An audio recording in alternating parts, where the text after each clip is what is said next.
Durante los últimos 100 años ha surgido la idea sobre el contagio de las enfermedades infecciosas. Nunca antes se habló en la historia de la medicina sobre que las infecciones fueran el origen de la enfermedad. De hecho, ninguna medicina que no sea la oficial alópata considera el contagio como la causa de las enfermedades.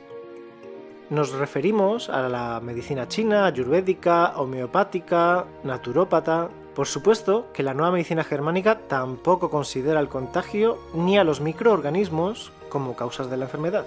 Pero, ¿de dónde viene esa creencia? ¿Por qué razón la medicina oficial insiste en esta falsa teoría médica? Pues ha llegado el momento de cuestionarse una teoría impuesta por los mismos de siempre. Los microorganismos han existido siempre, sin embargo no podíamos verlos hasta que se inventó el microscopio y empezó a ser utilizado en medicina a mediados del siglo XIX. Cuando se observaron los primeros microorganismos, surgieron dos posturas completamente opuestas. Una que pensaba que estos seres de los que no sabíamos nada eran obviamente agresivos y teníamos que defendernos, una postura poco científica, dado que los microorganismos no nos estaban invadiendo, sino que siempre habían estado ahí, solo que ahora podíamos verlos.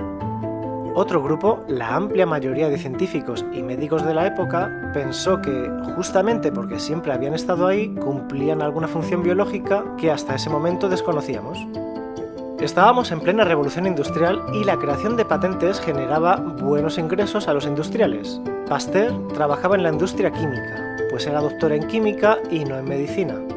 Y pasa a encabezar al primer grupo como el padre de la teoría de la infección. Fue así, alzados por la industria química, como se empezó a levantar la idea de infección con microorganismos, como la única posibilidad de origen de las llamadas enfermedades infecciosas. Sin hacer los estudios necesarios para comprobar esta teoría, se empezaron a crear todo tipo de productos químicos y vacunas para combatirlos. Según los propios libros de historia de medicina, hablan de que estas vacunas fueron probadas en personas usadas como cobayas, animales de experimentación. En nombre del progreso había cierta impunidad en el mundo médico y científico para experimentar con niños de orfanatos o víctimas de guerra. Surgió la microbiología como una nueva ciencia y hubo algunos científicos que comenzaron a observar e investigar a estos nuevos vecinos, estos hasta entonces desconocidos bichitos.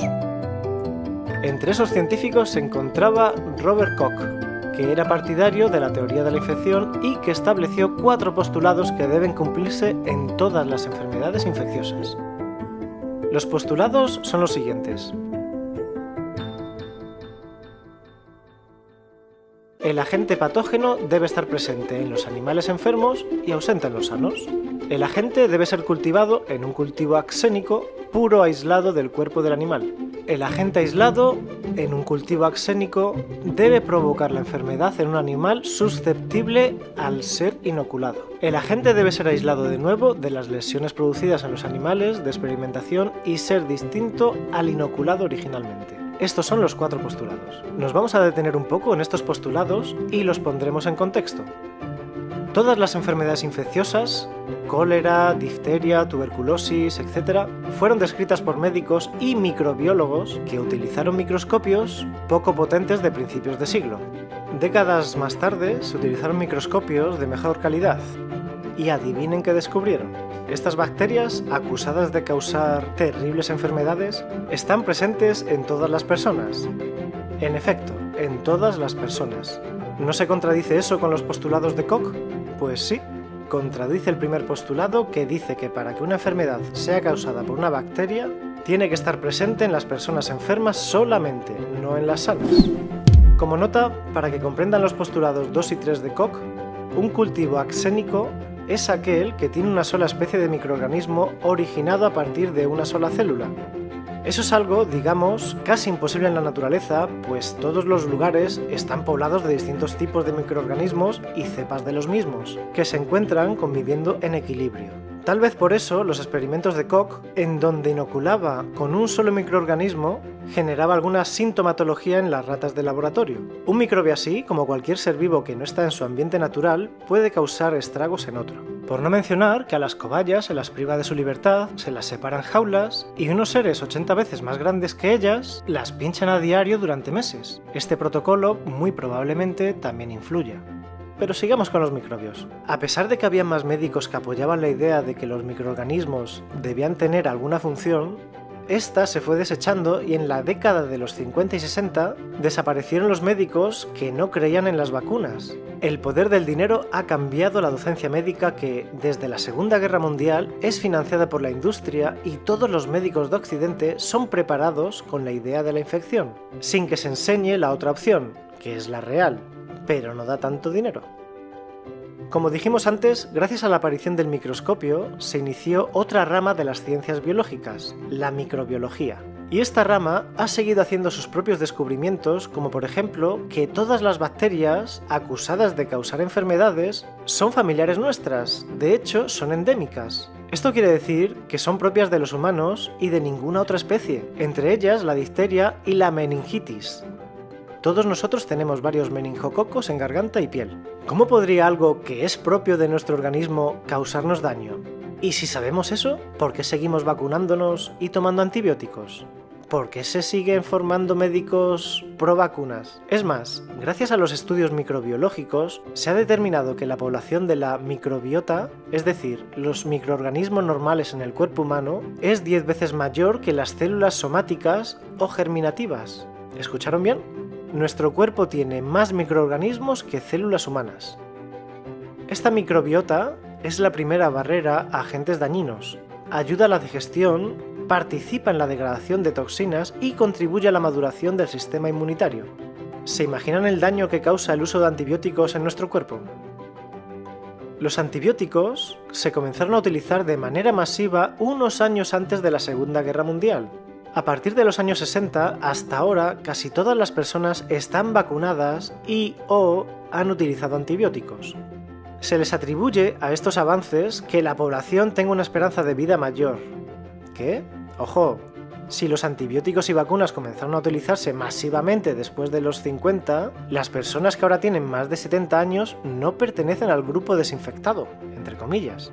Los que sí pertenecen al grupo de experimentación recién ahora tienen 60 años y, curiosamente, han aparecido una variedad de enfermedades que antes no eran problema, que no están dentro de las enfermedades infecciosas, sino que se les denomina autoinmunes. Cáncer, ELA, lupus, fibromialgia, SIDA... ¿No lo habían pensado? Volvamos atrás. Recuerden que dijimos que Pasteur tenía contemporáneos que no creían en el contagio. Uno de ellos era Antoine Béchamp.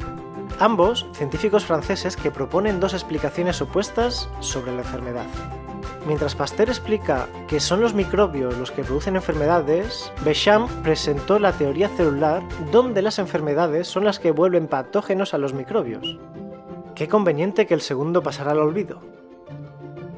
El Dr. Hammer y sus descubrimientos ponen nuevamente a la teoría de Béchamp en la mira y, más aún, demuestra con la cuarta ley biológica el rol beneficioso de los microbios en los procesos involucrados en los distintos programas biológicos, ayudando a eliminar tumores o en la formación de nuevos tejidos. Ya veremos más adelante esta ley con detalle. Por el momento sabemos que el contagio es un nuevo paradigma que se cae porque no tiene sustento científico. Nacemos perfectamente preparados para vivir. Para terminar, una historia curiosa.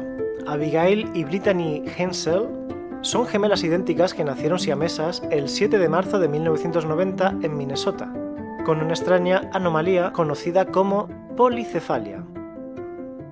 Los médicos pensaron que no pasarían del primer día de vida.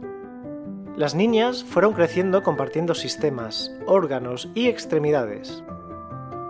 Tienen 2 cabezas, 2 corazones, 2 brazos, 2 médulas espinales y 2 espinas dorsales, que combinan con una misma pelvis, 3 pulmones, un hígado, 2 estómagos, 3 riñones, un intestino grueso, un intestino delgado, un aparato reproductor y 2 piernas. ¿Pueden imaginar una relación más estrecha entre 2 personas? Ellas comparten casi todo su cuerpo, incluso su sangre, pero no tienen las mismas enfermedades. Así es, se enferman de cosas distintas porque son personas distintas y perciben el mundo de manera distinta. Los médicos hablan de un enigma. Nosotros sabemos que no hay tal enigma, sino que las enfermedades, como las conocíamos, no existen. Hay programas biológicos con pleno sentido que se originan por haber vivido un evento inesperado, dramático y vivido en soledad, al que el Dr. Hammer nombró DHS. Ni virus, ni bacterias, ni hongos, ni casualidades, ni azar tienen nada que ver. Estas dos hermanas desmontan ellas solas la teoría del contagio instaurada por las empresas farmacoquímicas, con Pasteur a la cabeza hace poco más de un siglo. Desmontan ellas solas el supuesto rol maligno de nuestros aliados microorganismos que cumplen una función beneficiosa en nuestro organismo y en la naturaleza.